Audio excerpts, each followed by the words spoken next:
Greetings and welcome to my YouTube channel. I'm Tuli Mashazi. If this is your first time on my channel, please do subscribe and hit the notifications button. We would love to hear from you. This production was made possible with contributions from Lyricity, a company that offers editing and publishing services. When they are done, all you will say is, "Oh my word," because it will be impressive. Today's topic, it's something that I think many of us go through it. Many of us suffer from the results of it, and some of us don't even know how to process it. I'm talking about today unpacking your emotional baggage. Emotional baggage is, the things we go through, the pains, the disappointments, the betrayal, the losses, the hurts, and all that. As it happens inside us, there's something that it does to us, and if we don't take the time to unpack and rearrange ourselves emotionally, we become messed up. I'm reminded of a little story. It's not very funny, but I'm gonna share it. So my son comes from school one day and he says, "Mommy, I had a bad day. Mommy, today was a very bad day." And I said, "Okay, what happened?" Because he really looked unhappy. His eyes were low, his lips were dry. And I said, "What's wrong? What happened?" Because we normally talk and he usually just cries. But today he was talking on that day. He was expressing himself. I said, "What is it?" He says, "Mommy, I went to the toilet and I sat and nothing came out. And now I'm at home and I sat in the toilet and nothing's coming." I said, "Oh, I'm so sorry, my baby. It's called constipation. It'll come out in the end. It will come out." And I can't remember if I offered him something to help him or I told him to drink water. But after a while, he came back to me and he said, "Yes, mommy, it happened. And his eyes were already bright and he was okay. And I could feel he was even light, And I realized at that point that if we don't deal with our emotions, we get what I call emotional congestion, emotional constipation. You are so overloaded and twisted and you're not okay emotionally. So even our emotions, much as the anatomy, needs food to come in and food to come out, even the emotional anatomy needs to have a way of bringing things in, excreting the undesirable and keeping only the desirable. Because when we eat, we consume food, all of it goes into the stomach, and then the stomach decides what it wants to keep. It takes what it needs and it excretes the rest. And I think even emotionally, we need to find a way to do the same thing. And if we don't, that's when people end up finding outlets that are unacceptable and immoral or unsafe. If you don't find a way to release emotionally, you will end up resorting to things, crutches, to try and cope, because it can be quite heavy. Some people end up with too many relationships, moving from one relationship to the next because you are looking for something that will soothe your emotions. Some people end up taking drugs and alcohol because it's a lot. You're not supposed to keep all that emotion inside you. Some people end up gossiping. You just meet people and you want to talk and until you are talking things that get you into trouble or get people to dislike you, or you lose your dignity in the process because you are not okay. You need to find a way to release and unpack and repackage, And I like to give the example of a chicken. If in a room like this we have a chicken, and I say to you, "Catch that chicken," well, you'll catch it because it's one chicken. But if the chicken is left to breed and now it has one chick and you must catch the chicken, you will have to decide which one you catch first. But even then, it's a little easy because it's just two chickens. But if you don't deal with these two chickens, you will end up with an entire house full of chickens. And if that happens, now you have a lot of work in your hands, because you must catch them. They are flying all over the place. They are making noise. They are making a mess in the house, and you must catch them. It will even take you a little longer to catch them because there are many. But once you've caught them, you must still clean up the house because they were making a mess. There's feathers all over the place. There's bread droppings all over the place. Even the stench of the chickens is filling the house. You have to clean all that. That is what happens when you don't deal with your emotions as they arise. They compound. And when emotions compound, they give birth to other forms of emotion. For example, somebody who dealt with disappointment, if they don't deal with it and package it, they learn to live without trusting. So you can't trust anyone simply because somewhere in your past someone disappointed you and you never knew how to process it, how to deal with it, how to unpack it, and how to position it. You know, there's a shelf, you pack it so that each thing has its own place. But if you don't pack those things, then they're all over the place. You don't know what's important and what's not important. Some things are okay to happen, but they have a place. Put them in their place. They were just somewhere along the journey of life and they are not important. But if you don't package them, then everything is too big. Everything is painful. Everything. And that's a complicated life to live. People deal with emotions differently. But let's just begin now by looking at kinds of emotions that we can deal with and what they can lead to. So if you don't deal with any emotional thing, any emotional problems, they can lead to anxiety, they can lead to paranoia, they can lead to lack of trust. When you lack trust, you don't know how to develop relationships, because developing relationships begins with trust. So if there is no trust, then it's not going to be easy for you to make friends, to find love, to work together with people as a team. It's going to be difficult. So I am saying, take the time to sit down, take stock. I did that. At some point, I was a very complicated person emotionally because I went through a lot. I mean, I don't like to talk about my life, but let me just share with you a little bit. When you grow up with a parent who is always unhappy, nothing you do makes them happy. They constantly remind you where you fall short. That's what I grew up experiencing. It was not just my parents, it was also one of my siblings. You had to match their high standard of expectation, and if you didn't match it, then they made it clear to you that you fell short and you were not allowed to make mistakes. And so at one point I was a very complicated soul. Anything people said, I got very touched.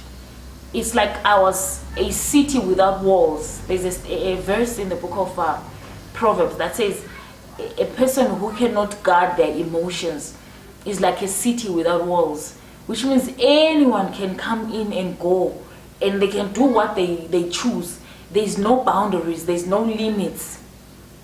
I was like that. So anything that happened, constantly I found myself in conflict with a lot of people. In a workspace, everyone has hurt me. Everyone has done something to me that has made me shrink back. And I was shrinking back until I was backed in a corner. Now I had no friends. And not all of them were enemies. It's just that I didn't know how to deal with conflict, with difference, with misunderstandings. Anything that came to me across as a conflict, I shrank, because it triggered the memories I had of me as a child never being good enough, constantly being chided, constantly being reminded of what I was not good at, where I had gone wrong, what I was not doing right. And so I would just shrink. And before I knew it, I didn't have friends at work, couldn't talk to anyone. And then that's when I realized that it wasn't really that people hated me. It was just that there was a bunch of emotions somewhere that I had not rearranged and realigned and positioned properly. Some of the people that had misunderstandings with me at work, I really genuinely need to just discard. Just say, you know what, I don't have time for this particular one, put him aside. And then there are some whose misunderstandings, whose unhappiness I'm supposed to pay attention to. If my boss, for example, is not happy with something I'm doing, I must make an effort to make them happy. I must make an effort to understand what it is that they expect, how I can match that expectation, and start working my way towards that. But there are some who are so far out on the peripheries. But to me, they were all in one basket, because I had never learned how to separate issues. So they were all in one basket, and they were all burdening me the same. Until I realized, but there are some people who are not important. Some people whose misunderstanding of me is not important. So when we don't learn to prioritize and rearrange our emotions, we become a complicated mess, because we don't know whose unhappiness matters. To us, the whole world, if the whole world is unhappy with us, then we crumble. But it doesn't need to be the whole world that we want to please. There must be a few people who matter, whose unhappiness we must pay attention to. And if we don't deal with our emotions, let me tell you one of the things I dealt with. I had low self-esteem. And that low self-esteem came as a result of unchecked emotions. So the voice of my parents, the voice of my sibling, who constantly reminded me that I wasn't good enough, made me begin to think of myself less than my other siblings, than anyone else I found myself having to work with in a certain space, in any space. I remember at high school, kids who I thought were from affluent families trying to make friends with me, and I was struggling. I felt like maybe they don't know who I am. If they knew, they would definitely not make friends with me, because see, I'm not good enough. I found myself constantly trying to show them that I had nothing, I am nothing, as if to say they were looking for a particular type of person, but I think they just liked me for who I was. But because I had begun to lose my value in self, I began to think that I didn't deserve any friends. And I hope that as I'm sharing, somebody's identifying these things and saving themselves a lot of heartache and pain, because it can be quite difficult living in imagine wearing a small pair of shoes, something smaller than your shoe size. Okay, for example, I wear size 7 shoes, and then imagine wearing size 6 and trying to function properly. It's very uncomfortable. It can be very difficult, and that's what some people do. When you are living in emotional discomfort, you are like that person that is wearing a shoe that is not their size, and they're trying to be okay. Maybe you're trying to walk a journey. You can't walk that journey with the wrong size of shoe. And if your emotions are unpacked, you are in that constricted space. You're not fine, because there's no release. So find a way to release. And I remember recently I spoke to a young girl. I'm not going to mention names, because these are people who talk to me and we help each other navigate the emotional space. So she was sharing with me how her mother had died when she was a little child, and she was very angry with her for dying. And she would utter these words, "I'll never forgive you for dying." And I felt that statement was rather harsh. And I asked her, let's break it down, let's talk. What is it that makes you so unhappy that you will not forgive her for dying? I would think that death is inevitable. Death, no one can choose to die unless they committed suicide. If they didn't commit suicide, then death comes the way it chooses, and people cannot do anything to stop it. But there she was, carrying all this anger until she was the age of 17, carrying the anger of, "I'll not forgive you for dying," for her mother. So I asked her, okay, let's talk about it. Then she tells me that her mother was HIV positive when she was born, but she says she was born negative because they did, this thing that is done to prevent mother to child infection, transferring the virus. So that was done for her, and there's I'm sorry, I forget the terms, but yeah, there's that thing that prevents mother to child transmission. So she was safe, but she felt that she was told by those who remain that her mother did not want to take medication. Therefore, she got very sick and eventually died. And she would take all that and direct it to herself and say she couldn't even think about me. She couldn't even think that she had a small child who needed to leave, who needed her. And so she had all this anger, and she was carrying it. And I remember when we were talking about it, she was just crying. She was just crying. And I said to her, you know what? You need to place this somewhere in your life so that you can move on. If you must write your mother, late as she is, write her a letter. Say everything you need to say. Pour out your heart. Tell her how angry you are. Tell her how unhappy you are with her choice. Tell her how you are suffering right now, how you miss her, how you wish she was there. Because she says she was so young that she can't remember her face, she can't remember anything. She was only 3. Very, very few 3-year-olds keep memories that long. And so I said to her, write a letter to your mom. And when you've written it, make a big fire. Throw that letter into the fire. Burn it. As you burn it, put your mom to rest. Say one more time, rest in peace, and let her rest. Because you have not allowed her to rest. She's alive in you. You have made her into a ghost because you are not letting her to rest. She's still alive. You are torturing her even when she should be sleeping. And we spoke, and I remember sharing with her. And I remember telling her also, she could write a letter or she could talk to her. Just talk.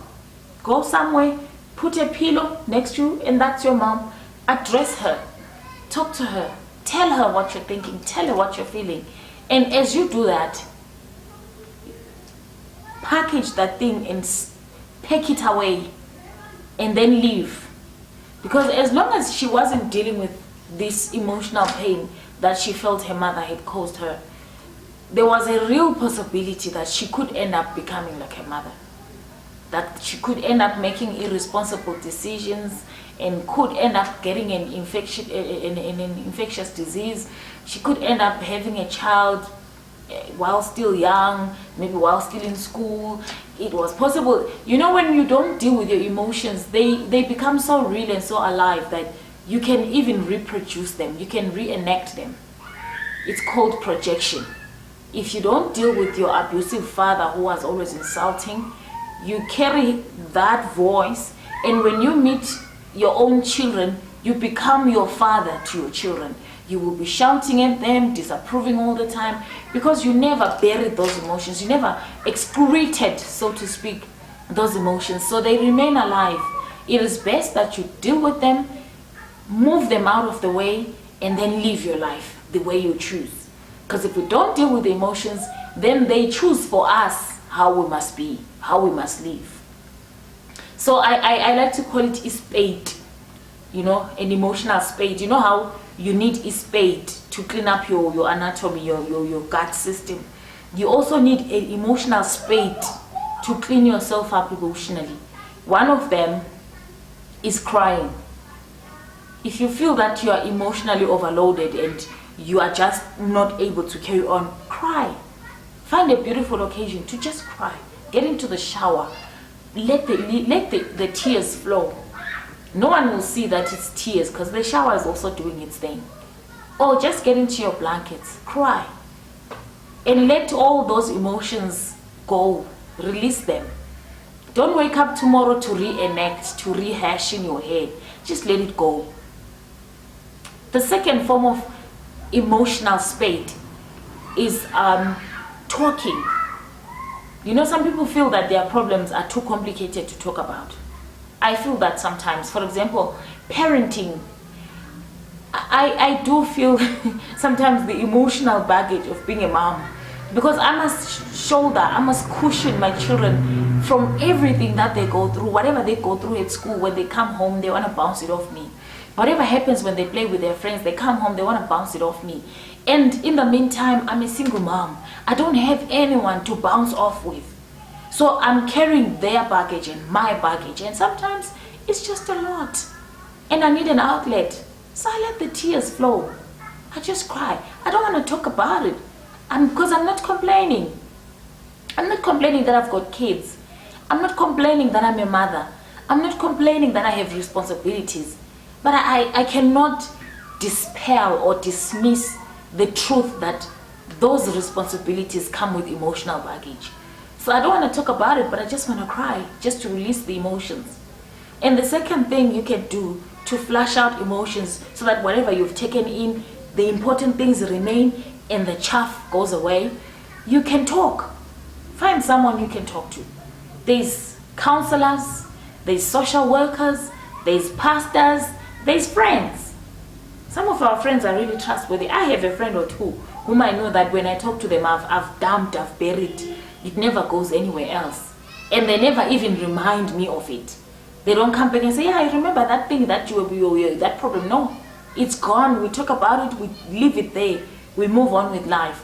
So find those people. I used to be a client with the social workers when I was going through my divorce.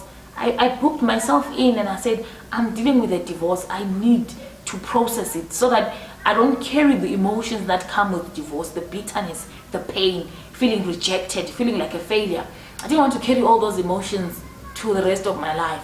So I needed help to process them and repackage them, bury them, and then move on. I booked myself in because I needed it, you know. So find someone to talk to.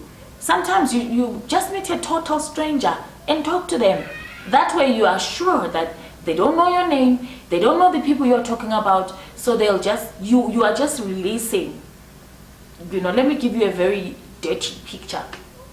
I used to say that when I was going through, when my marriage was difficult, my husband and I used to fight a lot. And sometimes he was beating me, but I was trying to fight back. So I don't like to say he used to beat me. I say we used to fight because I used to try, you know, to stand up for myself, even though I wasn't winning. So I would share, you know, with people, sometimes workmates, just to release the pain. I would share. But I realized that some of them didn't know how to deal with what I was sharing. And they were carrying it around, you know, sharing it with others, that this is what she's dealing with. Do you see that scratch that she has? She told me that they pulled, like one time he pulled my necklace, I was wearing it, he pulled it and it scratched my neck all around. And then he pulled me on the pavement and I had scratches, you know. And you know, when you are like that, it's trauma. So you need to talk to someone so that you are okay, calm down just a bit. But they would carry it around. And I remember one of the ladies saying to me, you should stop telling people your problems because they don't care. They say 80% don't care, 20% are happy you're having problems. And I remember the answer I gave her. It's a bit of a dirty answer, but it worked for me. I said to her, you know what? When I share, I'm like someone who's sitting in a toilet, setting themselves free. The one who is in trouble is the one who carries what I've left in the toilet and goes around carrying it in their hands, telling the whole world that this is the color of what she did, this is how it looked, this is how it smelled.